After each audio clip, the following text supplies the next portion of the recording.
Halo semuanya, ketemu lagi dengan Yuli dari Autism Parent Mentoring. Mmm, Hari ini, saya mau lanjut ke topik pubertas dan pendewasaan, puberty and adolescence di bagian yang kedua, ya. Jadi yang belum nonton bagian yang pertama, bisa ditonton dulu bagian pertamanya supaya bisa nyambung.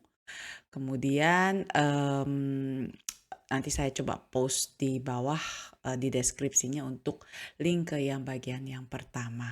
Oke. Hari ini saya mau membahas bagian keduanya adalah mengenai bentar, oke. Nah, permasalahan-permasalahan yang terjadi di dalam masa pubertas dan pendewasaan ya, adolescence di sini. Masalah yang pertama itu adalah masalah mengenai emosional ya.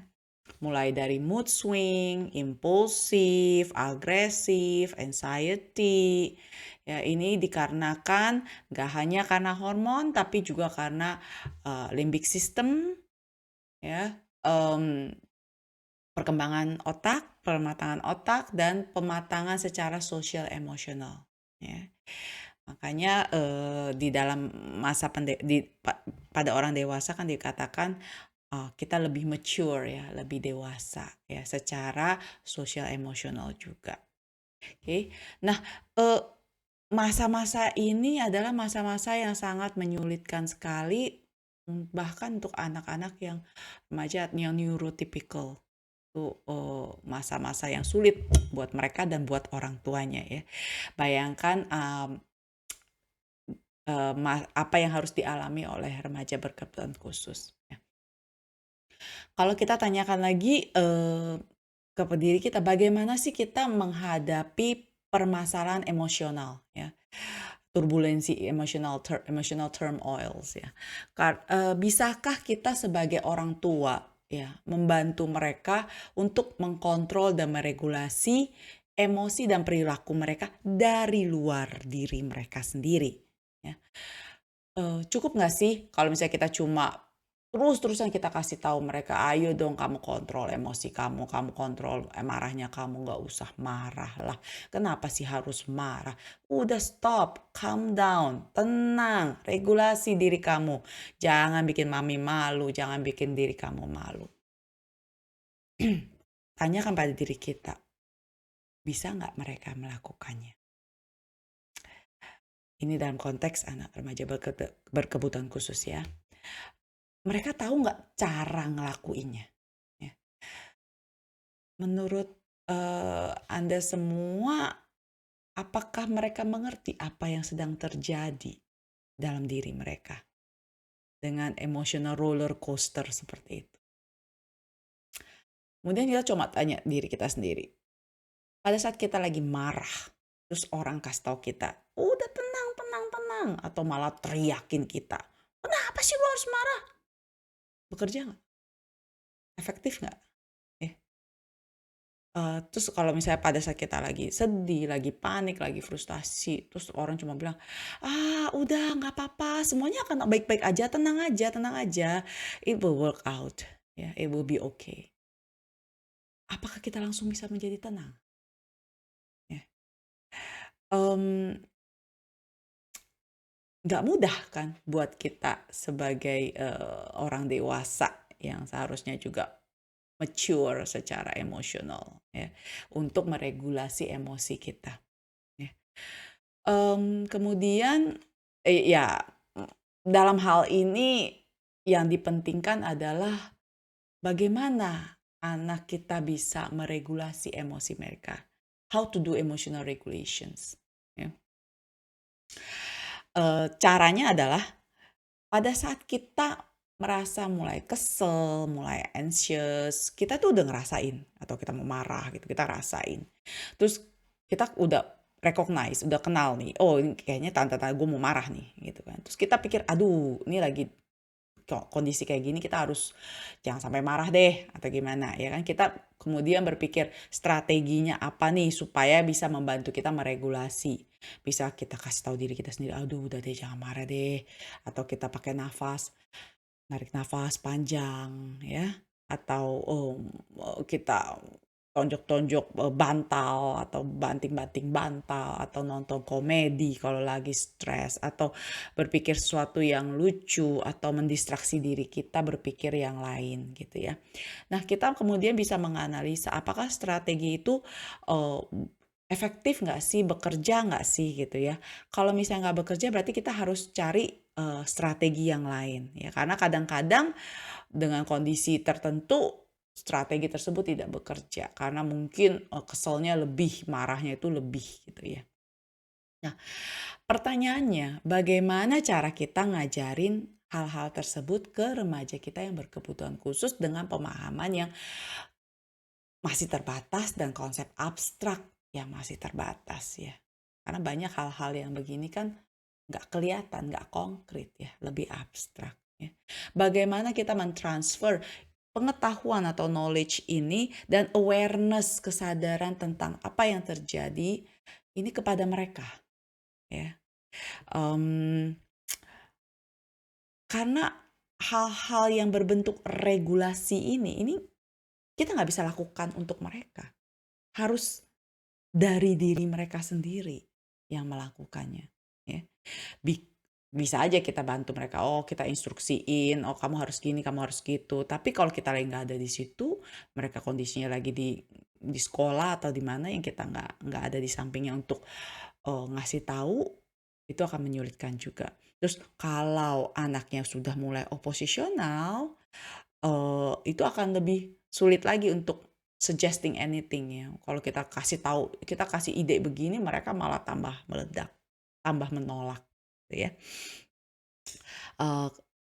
Emotional regulation ini terbagi dari dua hal ya. Tadi regulasi, ya kan? Regulasi itu bukan sesuatu yang fix solution ya, bukan sesuatu yang kalau lu marah terus lu cuma tarik nafas panjang dan oke, udah beres ya. Mungkin bagi beberapa bisa bekerja tapi tergantung pada level atau triggernya, pencetusnya gitu ya. Nah, permasalahan yang ada di sini adalah pada saat emosi itu tidak ada ya, logiknya itu masih ada, masih jalan ya. Nah, kita bisa diskusi apa aja dan bikin strategi ya. Dan tapi pada saat sudah dalam kondisi emosional, itu kadang kita bisa melihat banyak orang yang lagi emosional itu kayak udah nggak sadar diri ya, udah clouded over ya, jadi terbungkus lah istilahnya dengan emosi itu yang mengalahkan logikanya ya. Dan pada saat itu terjadi, kita membutuhkan a lot of willpower, jadi kemauan yang besar sekali gitu, kontrol diri yang besar, motivasi yang besar untuk bisa meregulasi diri kita menggunakan strategi apa untuk kita harus aplikasikan dan make it work ya. Ya, dan kebanyakan kalau lagi di clouded by emotions itu sulit sekali untuk berpikir secara jernih ya. Nah, eh, kembali lagi ke remaja berkebutuhan khusus dengan anak-anak kita, permasalahannya mereka lack of impulse control. Jadi impulse control mereka itu belum bagus lah gitu ya. Jadi lebih terkesannya impulsif. Terus awareness akan apa yang ada yang terjadi itu sebenarnya itu belum belum begitu paham merekanya. Jadi masih suka gelap mata ya. Sehingga kalau saya melihat remaja berkebutuhan khusus dalam masalah emosi roller coaster ini seperti mereka itu kayak passengers, penumpang di runaway train ya. Jadi kereta yang lepas kendali gitu ya. Jadi mereka itu kayak nggak ada kontrol akan apa yang terjadi. Jadi mereka tuh kayak jadi penumpang yang dibawa aja ya, dibawa oleh emosi tersebut, terbawa gitu ya. Uh, nggak begitu punya kontrol untuk menarik rem kereta tersebut untuk berhenti. Jadi mereka bukan bukan kaptennya ya, gitu ya. Ini semua terjadi karena kurangnya maturasi di otak, pematangan otak ya. Karena masih limbic system yang kemarin di bagian pertama yang saya bicarakan itu masih mencoba untuk mature, untuk matang ya. Nah, sehingga kadang kita suka bilang anak ini kok dikasih tahu semuanya tahu, ditanya tahu, tapi they talk the talk but they don't walk the walk. Jadi pada saat prakteknya itu nol gitu loh, nggak inget semuanya. Kan? Nah, bagian yang lain yang harus kita ketahui adalah bagian mengenai apa sih emosi itu? Apa artinya upset, marah, kesel, frustasi, anxious, sedih, excited, boring gitu kan. Anak tuh paham nggak sih arti sesungguhnya dari emosi-emosi tersebut? Ya, mereka tahu nggak sih? Oh, kalau frustasi itu rasanya kayak gini loh. Kalau angry itu kayak gini, marah itu kayak gini loh. Kalau excited itu kayak gini loh. Kalau boring itu kayak gini loh. Jadi mereka benar-benar tahu nggak sih rasanya itu kayak begini. Sama seperti kayak misalnya kita bilang, tahu nggak sih rasa asin itu kayak gini, manis tuh kayak gini. Sama dengan emosi. Tahu nggak sih anak tersebut rasa yang gue rasain seperti sekarang ini adalah namanya happy atau namanya frustasi. Jadi bukan hanya lihat dari gambar saja, dari membaca muka. Kan kebanyakan anak-anak kita ngajarin dengan cara kasih kartu. Oh, kalau misalnya alisnya begini itu tandanya apa, marah atau kesel atau bingung atau apa. Kalau mukanya begini ininya apa pipinya ke atas itu kan, itu oh tandanya dia lagi senang. Kalau ada air mata tandanya selalu sedih gitu kan. Nah, tapi itu kan mereka melihat orang lain. Belum tentu itu kan mereka maksudnya melihat keluar ya, bukan melihat ke dalam diri mereka sendiri. Mereka nggak bisa ngaca kan ya. Jadi itu mereka cuma decoding aja. Oh, kalau orang kelihatan kayak begini-begini tandanya mereka feelingnya kayak gini, emosinya kayak begini. Tapi kalau ke diri mereka sendiri, kan mereka harus merasakan, ya. Tahu itu benar-benar artinya apa, konteks situasinya kayak gimana, pemicunya apa, ya. Jadi emosi itu pada saat kita merasakannya itu kan berbeda, nggak bisa kita lihat, cuma bisa kita rasa, ya. Mmm, kalau anak tidak tahu exactly ya, maksudnya, dengan pasti nama emosi yang mereka rasakan tersebut, bagaimana mereka bisa punya satu kesadaran, "Oh, it's coming. Aduh, gue kayaknya udah mulai merasa frustasi nih. Aduh, kayak gue mulai merasa anxiety nih." Ya, terus strategi yang harus gue aplikasiin apa? Ya, atau ngasih tahu kita, "Mami, aku udah mulai merasa anxiety nih." Ya, "Mami tolong musti gimana?" Bisa saja, tapi kan kalau emosinya mereka tidak paham, mereka tidak tahu itu apa, mereka kasih tahu kita malah mungkin salah gitu kalau salah label gitu kan.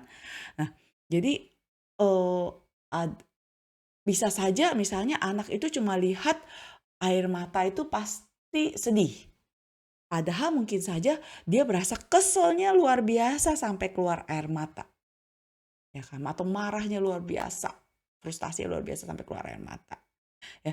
Tapi itu bukan berarti kita sedih, ya.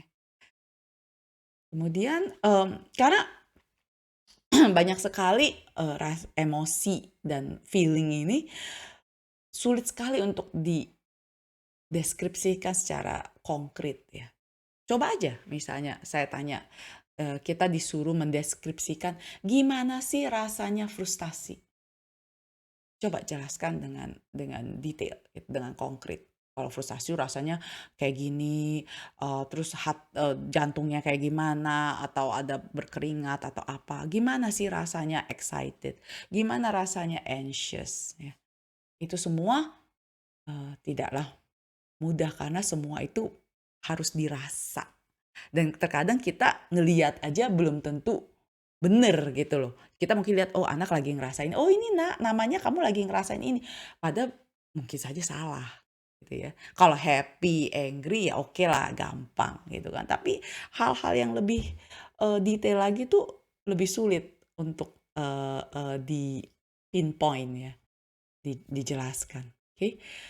Mmm, Kemudian masalah yang kedua adalah tadi yang di bagian pertama udah saya jelaskan, itu tentang maturasi otak, pematangan otak ya, yang berhubungan dengan limbic system untuk emotional control-nya, kemudian prefrontal cortex untuk executive functions-nya, yang mempunyai satu peranan penting gitu ya, dalam thinking skill, kemampuan anak untuk membuat keputusan, judgment, weighing options, ya strategi untuk dan eksekusi, planning, justifikasi, sharing opinions ya, kemudian reasonings dan sebagainya ya. Kemudian karena kurangnya kematangan dari dua bagian otak ini yang menyebabkan masalah di emosi dan perilaku. Oke. Mmm, untuk bagian yang kedua ini, saya sudahi sampai di sini dulu. Nanti kita lanjut ke bagian yang ketiga. Oke. Kalau dirasa, video ini bermanfaat, bisa di-like, di-share, dan di-komen. Jangan lupa subscribe supaya nggak ketinggalan, video-video selanjutnya. Sampai ketemu di bagian yang ketiga dan terima kasih sudah menonton.